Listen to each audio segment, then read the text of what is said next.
இன்னைக்கு போய் பறிச்சுட்டு வந்த காய். கோவக்காய் வந்து எப்படியும் ஒரு 1.5 கிலோ இருக்கும் கோவக்காய்.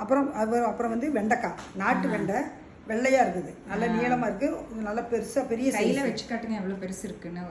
ஒரு சாணுக்கு மேல இருக்கு, ஒரு சாணுக்கு மேலேயே இருக்குங்க பாரு. ஒரு சாண் 1.5 சாண் இருக்கு இந்த காய். இது வந்து அவரைக்காய், இது நம்ம செடியில பறிச்சது தான். வந்து சீசன் முடிஞ்சிருச்சு, ஆனால் சீசனில் நிறைய காய்க்கும். மிளகா, பச்சை மிளகா வந்து பச்சை மிளகா வந்து இந்த குண்டு மிளகா வந்து இங்கே வரும். நான் இன்னைக்கு மட்டும் இருக்குது நிறையா செடியில், ஆனால் இன்னைக்கு மட்டும் நான் வந்து தேவைக்கு மட்டும் நான் பறிச்சுட்டு வந்தேன். கொஞ்சம் நம்ம வீட்டு செலவுக்கு இன்னைக்கு போதும். இது வந்து கோவக்காய் பொரியல் வந்து சூப்பராக இருக்கும். சாம்பார் பண்ணலாம், நிறைய ரகம் வெரைட்டி பண்ணலாம். அவ்வளோ உடம்புக்கு நல்லது.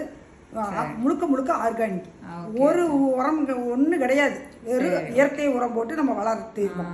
இதெல்லாம் எங்கள் அத்தை உரம் போட்டு வளர்த்து எல்லாம் அத்தை சாகுபடி பண்ணது எங்கள் மொட்டை மாடியிலே. ஓகே, சூப்பராக தான்.